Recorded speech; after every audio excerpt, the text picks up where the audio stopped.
सतत विकास एवं निवेश बजट T6 से प्रस्तुत किया गया है। कृषि क्षेत्र, स्वास्थ्य क्षेत्र 25.3, सामाजिक क्षेत्र कृषि में लाख करोड़, राजमार्गों हेतु 1 लाख करोड़, पूंजीगत खर्च 12.2 लाख करोड़, वार्षिक वृद्धि दर 0.3% होगी। लगातार 6 वर्ष विश्व की तेजी बढ़ती हुई अर्थव्यवस्था। कर GDP 65.6% से आर्थिक सुधारों में विभिन्न कदम, महिला और युवाओं के लिए बजट है, पूंजीगत खर्च बढ़ाने पर ज्यादा ध्यान दिया है। Hello guys. आपकी कॉपी में जो लिखा है हेलो उसका गाइस, साफ साफ हिंदी में टाइप। हेलो गाइस, बजट के ऊपर जो क्वेश्चन समझाया गया है उसका नोट्स अभी बनने वाला है, पर आप थोड़ा सा ये सुन लो। करके दे रहा हूँ। विषय वर्ष में दिवस, आर्थिक विकास को बढ़ावा देना, रोजगार को पैदा करना। टी सतत विकास एवं निवेश बजट T6 से प्रस्तुत किया गया है। कृषि क्षेत्र, स्वास्थ्य क्षेत्र 25.3, सामाजिक क्षेत्र कृषि में लाख करोड़, राजमार्गों हेतु 1 लाख करोड़, पूंजीगत खर्च 12.2 लाख करोड़, वार्षिक वृद्धि दर 0.3% होगी। लगातार 6 वर्ष विश्व की तेजी बढ़ती हुई अर्थव्यवस्था। कर GDP 65.6% से आर्थिक सुधारों में विभिन्न कदम, महिला और युवाओं के लिए बजट है, पूंजीगत खर्च बढ़ाने पर ज्यादा ध्यान दिया। और आपको और मैं समझा रही हूँ, इसके बारे में नोट्स है ये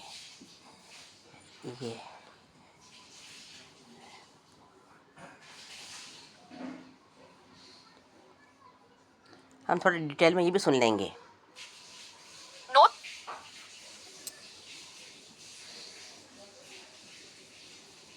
ये सुन लीजिए आप। ये है, हाँ।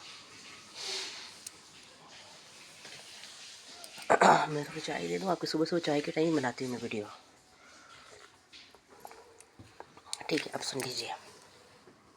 इसका विस्तृत समझ आसान भाषा में आपकी कॉपी में बजट 2026-27 और भारतीय अर्थव्यवस्था के बारे में लिखा है। मैं इसे आसान भाषा में समझा देता हूँ। 1. आर्थिक विकास को बढ़ावा देना। सरकार का मुख्य उद्देश्य देश की आर्थिक ग्रोथ को बढ़ाना है। इसका मतलब है उद्योग, व्यापार, कृषि और रोजगार को बढ़ाकर देश की आय बढ़ाना। रोजगार के अवसर पैदा करना। सरकार नई योजनाएं और उद्योग शुरू करके नौकरियां बढ़ाना चाहती है ताकि बेरोजगारी कम हो। 3. सतत विकास। सतत विकास का मतलब है ऐसा विकास जो पर्यावरण को नुकसान न पहुंचाए, आने वाली पीढ़ियों के लिए भी संसाधन में बचा कर रखे, जैसे सोलर एनर्जी, ग्रीन टेक्नोलॉजी आदि। बजट 2026 को की मुख्य बातें। 1. कृषि क्षेत्र, सरकार ने किसानों के लिए अधिक पैसा दिया है। आधुनिक खेती, सिंचाई, उर्वरक और बीज से किसानों की आय बढ़ेगी।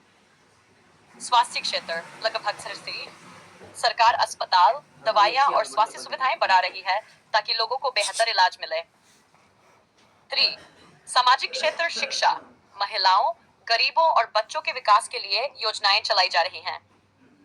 बड़े निवेश कृषि क्षेत्र लगभग 7 लाख करोड़, राजमार्ग, सड़कें 1 लाख करोड़, पूंजीगत खर्च 10.2 लाख करोड़।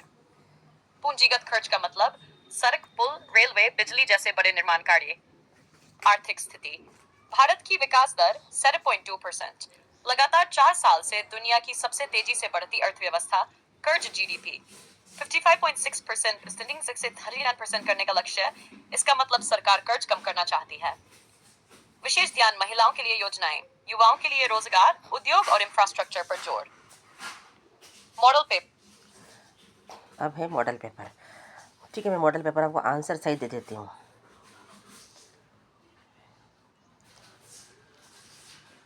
अपन ये मॉडल पेपर देखेंगे थोड़ा ढंग से, और अपन कैपिटल के बारे में सुन लेते। पहले अपन सुन लेते कैपिटल के बारे में। कैपिटल के बारे में मैं आपको थोड़ा क्लियर कर देती हूँ। कैपिटल मतलब लोग कंफ्यूज हो रहे हैं कैपिटल को लेकर के। तो आप कैपिटल का 10 तरह के अर्थ, मतलब 2-3 तरह के अर्थ समझा रखे कैपिटल के। ठीक है, तो आप कैपिटल को लेकर के सुन लीजिए। ये कैपिटल के बारे में आपको सुना देती हूँ मैं। कैपिटल आसान और साफ समझ। कैपिटल शब्द के कई अर्थ होते हैं। क्लास में अलग अलग सब्जेक्ट में इसका अलग मतलब होता है, इसलिए बच्चे कंफ्यूज हो जाते हैं। चलिए एक एक करके साफ समझते हैं।